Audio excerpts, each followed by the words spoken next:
You are tuned into Kids. In the pit.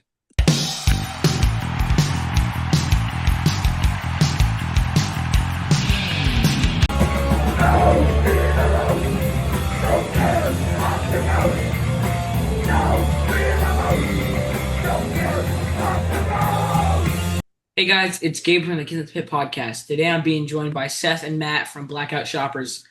Thanks so much for joining me. Thanks for having us. So, Thank what do you. each of you do in Blackout Shoppers? I'm the Uh, bass player no. and cat herder and general grand poobah. I'm lead vocalist. I scream and jump around a lot, and Matt and I also kind of share. Like mostly, I'll write the lyrics, but we'll collaborate on some stuff too. We're very collaborative. Yeah, I mean, again, like after so much time, it's just what we do. What works. You're not a band for 22 years without just having some sense of how things are gonna go. Yep. So what genre is Blackout Shoppers? Say we're old school hardcore punk, reminiscent of West Coast hardcore punk with some NYHC influence thrown in. Yeah. So any bands from the West Coast that have initials in their names, or I mean, a lot of the bands that we emulate are even older than us. Some of them I got to see in their time or before they moved on. Some of them are still playing somehow. But yeah, old school, if you want to get technical, second wave punk rock, hardcore punk. Cool. Speaking of New York City, I think you played Punk Island last weekend. How was it? My band played last year. It was great. We had played regularly years ago, but we hadn't been back in about 13 years. Yeah. So it was really great to return and to see new generations of younger people into hardcore punk.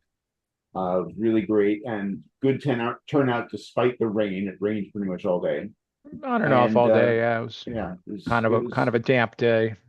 but it was a good turnout. A lot of good energy, and really happy to see a lot of people we knew, see new bands, and make new fans and followers and stuff. So it was a good time. Yeah, no, we had there was a girl who came up to us. She was checking our stuff out, and she's like, "This is my first time seeing you guys. I'm only 14." I'm like, "Awesome."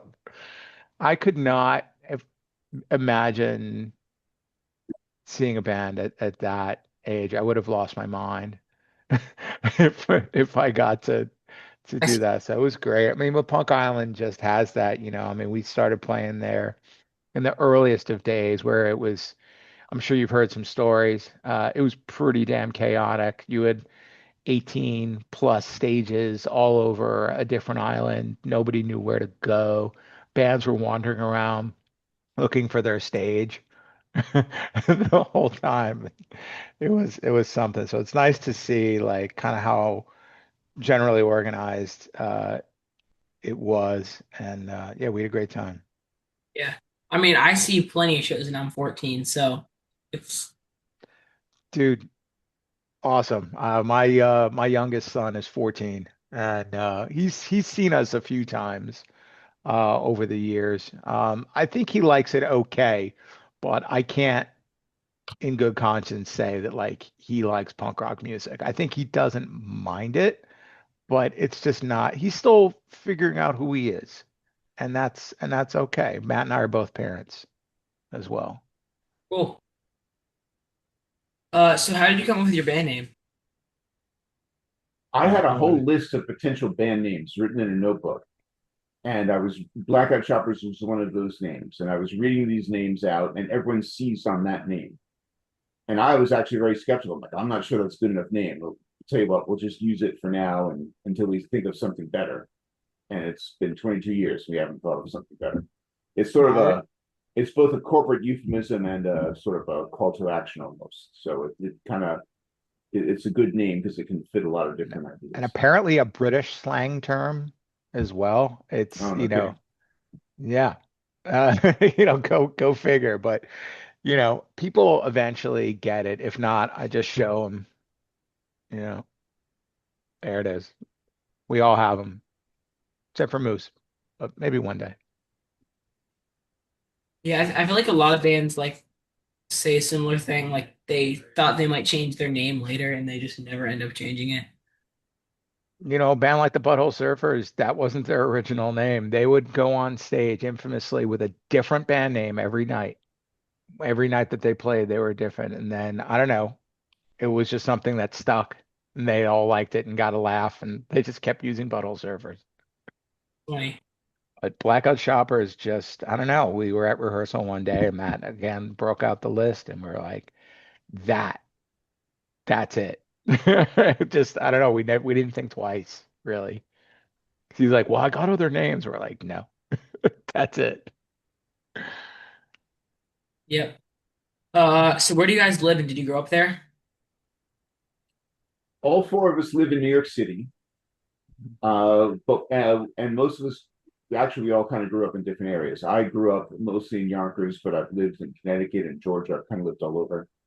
Uh, I think Seth was born in Brooklyn, but grew up Yeah, mostly in New I was Jersey. born in Brooklyn. I still have family there. I grew up on the Jersey Shore, but I've lived in New York now more than it's like 30 plus years, so more than anywhere else. New York is home. Obviously, I'm raising my family here. Matt's raising his family here. Like New York is home. I'm I think all of us are in some part of Manhattan except Matt. Matt's out in Queens. My band, World of Chaos, is playing Tompkins Square Park Sunday, August 31st. Sweet. Nice. I That's said down the street. That's down the street from me. 23rd, what did I say? 31st. Really? Yeah. Oh, 23rd. Oops. Probably at like 2 p.m. Yeah, probably. It's like Bring your kids. yeah. Yeah, we're going to be there on August 2nd. Also going on it too. All right. What was the first punk metal or hardcore show you went to, and how old were you? Uh, Me, I'm the oldest guy in the band. Punk hit me at around 15 or so. I didn't see my first show until I was 16. And the first official show, it was actually something I heard about. It was in a friend's garage. It was actually like a room off the garage. It was one of these. So I was out in the suburbs. So he had a house that you could pull your car into the garage, but then there was like a whole like a work room kind of thing. It was a pretty big room, and he would have bands playing there, and the walls were all painted up. He called it the Bike Club, and it was just some local punk bands playing. That was my first official like punk show. Later that summer, I would see the Ramones, although I had actually won tickets to see them at a 21 and over club that I had no idea was a 21 and over club. I waited 2 hours. I had my tickets from the radio station waiting for me at the door, but they're like, "Oh, you're only 16, dude. Like you can't get in." I saw them later that summer though at a 16 and over show. But the Yeah, first official show was in this guy's house. that's My cool.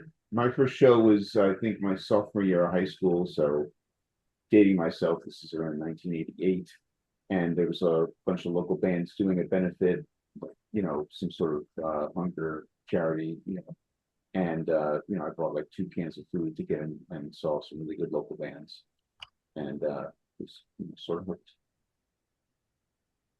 Did you guys go to CBGBs a lot? I did. Yes, when Um, I moved back to New York City, yes, and we actually played our very first show there as a complete fluke Wow. because we had another show booked elsewhere later in that month. Actually, tomorrow will be the 22nd anniversary of our very first show. Tomorrow, July 2nd. yep. Um, our drummer at the time, 2004. Yep. yeah, our drummer at the time, Joey Bones, played in another band that was scheduled to play CBs that night. And earlier that day, the Friday, I got a call and it's like, hey, the other band broke up last night. The other two guys got into a big argument. Why don't we play? And we So we showed up at CBGB Friday night. I told the guy at the door, "Hey, we're filling in for this other band," and he just crossed their name out, wrote ours, and had our very first show at CBGB on a Friday. It was great. It was like one of my fondest memories. It was really fun. Absolutely. And we played pretty well. And we didn't have that many songs. We had a couple of covers that we did. Interestingly enough, just related to me, I like telling this story because exactly 10 years prior, so it was 1994, July 2nd, I was in another band. We were called Daisy Cutter. You can look us up. Well, there's a bunch of bands like by that name, but we were arguably the first. We were a heavy noise rock band out of New Jersey, and we played on, it was 4th of July weekend, and it was, yeah, July 2nd, 1994. I had gone to shows there as often as I could or wished to, especially growing up in New Jersey. It was like, all right, got to drive in, got to take the train in. So I saw shows all over the place, but I'd been going to CB's, yeah, from 1986 until it closed 2006. And the night I got engaged to my wife, they were closing that week. It was like end of September. No, well, sorry, September 18th, 2006. So that week it was like the last week of shows at CB's. And my wife and I got engaged, and I'm like, hey, Flipper's playing. We have to see them. It's the last time. So we ran down the street to CB's, and that was the last time seeing a show there, was seeing Flipper.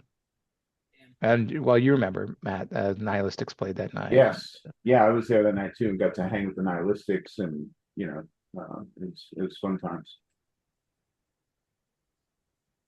Cool. We played my band World of Chaos played up the street last year, Bowery Electric. I think that's like right next to it, right? Yeah, it's Yeah, Bowery yeah, Palace now, but yeah, yeah, same place.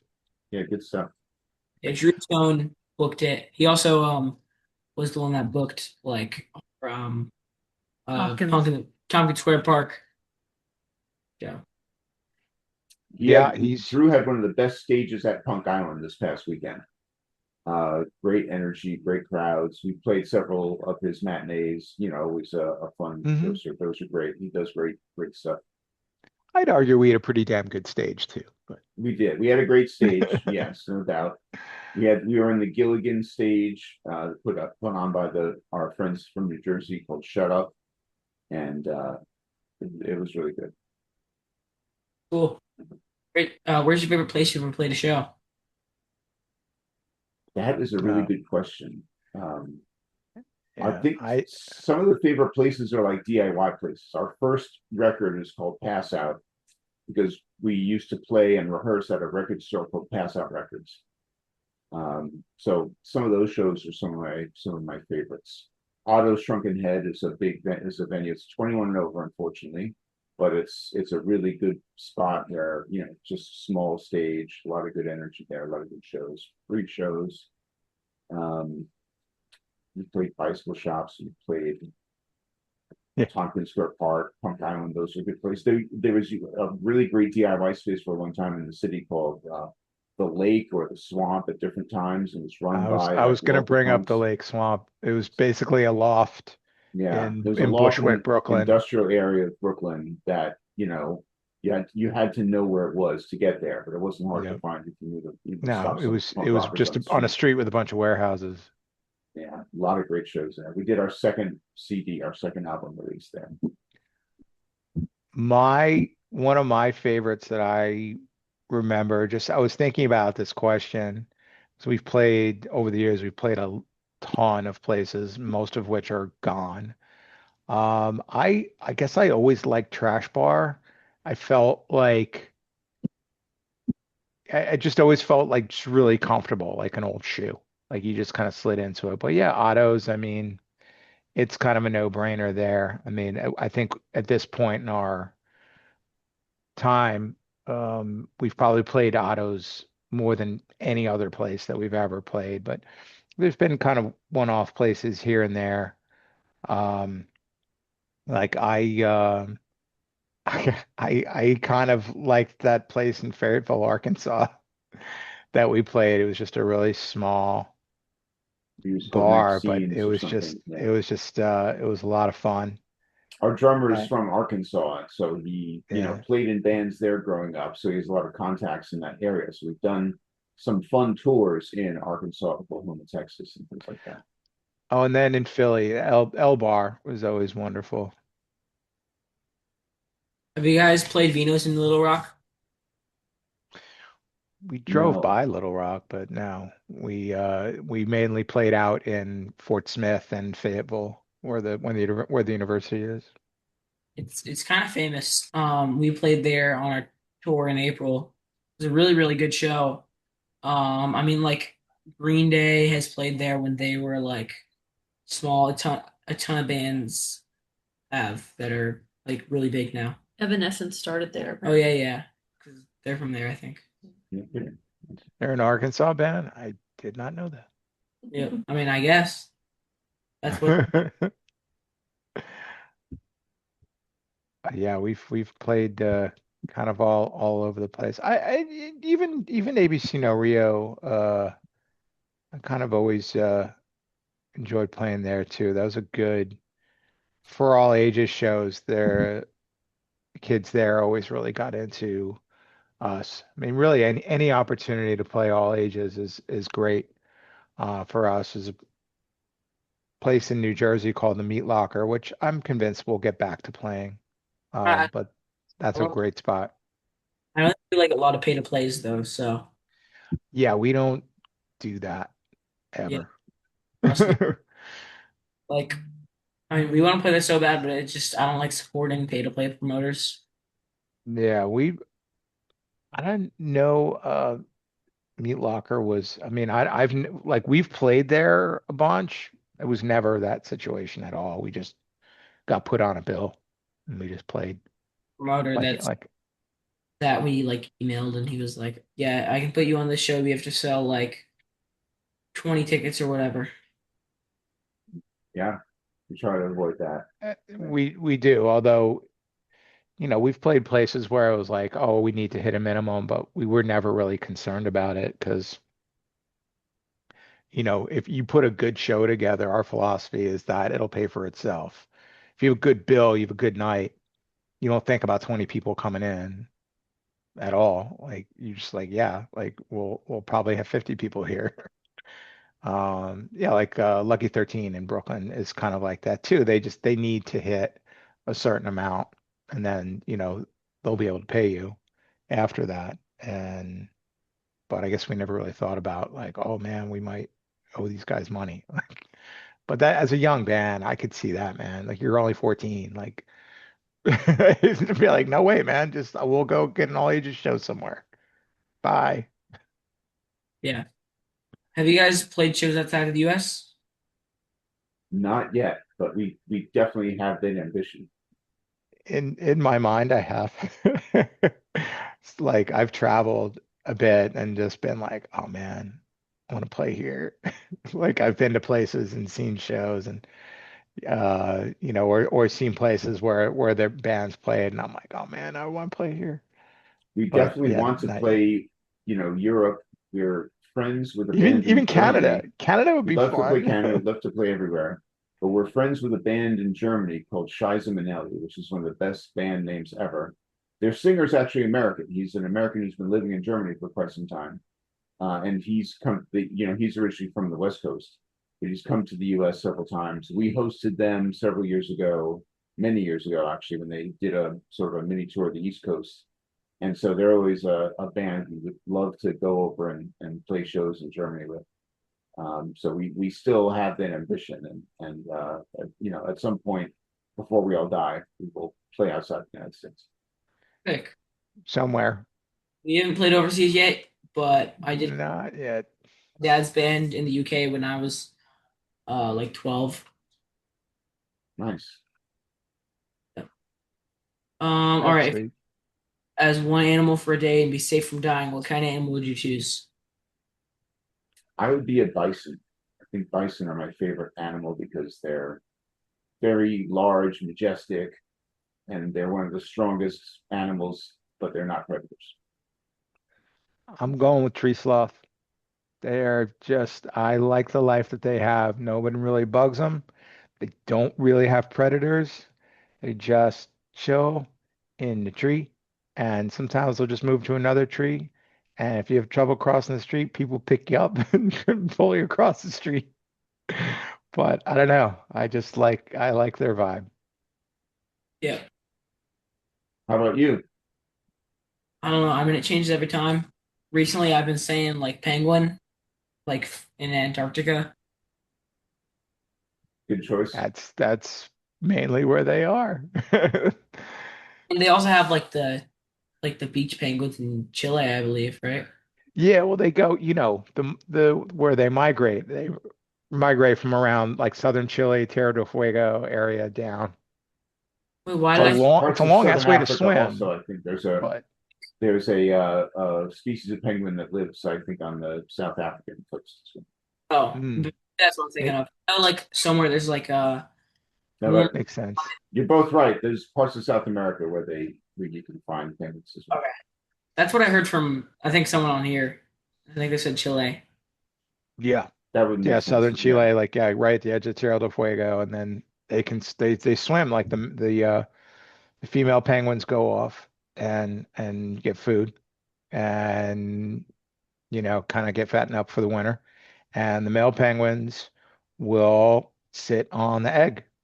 And you've seen probably videos of them. They all kind of huddle up in in the midwinter because it's can get like 80 degrees below zero, 100 degrees below zero. So they all gotta huddle and protect their eggs. And then when it starts warming up again, then the female penguins come back and they're all male penguins are all beat and they're like, all right, your turn, take over. Or, maybe the eggs will hatch. So they'll be like, hey, look, we got a kid.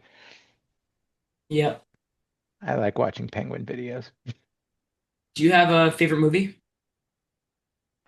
Me, Yep. Clockwork Orange, Mine is Repo hands Man. down. Oh, Repo Man. excellent, excellent film. Yeah, very, very great punk rock film. It explains my life's philosophy. I heard a Rico. You got to watch it. It's kind of, yeah, put it on the list. Also, the original Suburbia, not the one with Giovanni Ribisi. No, no, no, no. From the 80s, Penelope Spheris. Suburbia with Flea from Red Hot Chili Peppers. It's right. Exactly, exactly. Mom knows. Yeah, I can think it was SLC Punk. No, this is Yeah, that's okay. But she okay. had actually, true story with that, she had originally set out to make a documentary about, um, you know, just kind of homeless punk teens. They were living in these abandoned homes in Orange County, California, and these, planned communities that kind of never, you know, it was during, the Reagan 80s. The economy wasn't great, and so they had all these built houses and nobody living in them. So bunch of Orange County punks and kid and people and some adults just kind of moved into them. And so she wanted to try to do a documentary about it, and it wasn't working out. So she kind of had a rough script for what she wanted to do. Most of the people in the film weren't real actors. I mean, you'd flee from the Red Hot Chili Peppers. I don't think he had done anything before. And there was a couple other people that have done some minor things, but most of the people in that film she just found. And then, but they were real bands. DI was in that, the Vandals, TSOL. Great film. It Yep. was years ago though. You might have Yeah, I forgotten. was probably like, Yeah, she filmed that in 1982, 83, something like that. Matt in Philly, the Circle Jerks are doing a Repo Man like movie thing. Oh, I nice. saw, yes. Can't That's go. Wonderful. awesome. I still have the soundtrack on vinyl, I know. somewhere. If I can make it there, I'll get there. Look up the date. We're out of town, or we would be going. I would be making him go. That would be wonderful. yeah, Yeah, I mean, they've got a couple songs in the soundtrack for sure. I guess they'll. And they have a cameo in the movie as a lounge act. Oh, okay. Yep, that's right. Coming up sometime soon. It's just we're out of town. Look it up. Great Very quotable cool. movie. Sometimes people just explode, natural causes. I was I was traveling for work last last year. I flew into Denver and I'm on the people mover, just kind of got my bag and getting ready to go to, get my car. And who's coming the other way? Keith Morris. And so he's on the meet people mover going this way. I'm going this way. And I'm like, Keith, Keith. So I got a moving fist bump out of him. And the only time I'd seen Circle Jerks several times over the years, but it was just wonderful to see him up close. Opening or not opening, co-headlining with Descendants. Yeah, Yeah, I saw them both in the day. They did like 3 legs of that tour. It was crazy. I caught them at the Brooklyn Paramount on that one of their tours, the one where Oh the yeah, that Adolescents were was playing, but last I missed the last Adolescents. I got summer, a there too couple late. summers ago, something like that. I don't know. A couple of years, yeah, a couple of years then. Yeah, yeah, yeah. Yeah, I caught Circle Jerks last time I saw them. They played with 7 seconds at Irving Plaza. Cool. That brought me back because I had seen them both for the first time summer of '86. Unforgettable. If you could tell your 14-year-old self anything at all, what would you tell him? Don't take life too seriously and take every opportunity to be creative. I would say don't be afraid to be you. And there's a lot of really, really good music out there that's gonna blow your mind. Be open to it. Cool. All right. Do you have anything else to add before we wrap it up? Just thank you for having us on, and go, and anyone watching, listening, go support your local music scene. Absolutely. And if you're in a band, it may not be the only band that you ever stay in, but stay true to yourself, stay true to like what you want to play. Be open to ideas. Remember, being in a band, it's not just your band, it's everyone else's band. They're all part of it. And, you know, hopefully you're all friends. I think it really helps to have that connection. I think it's kept us together for sure.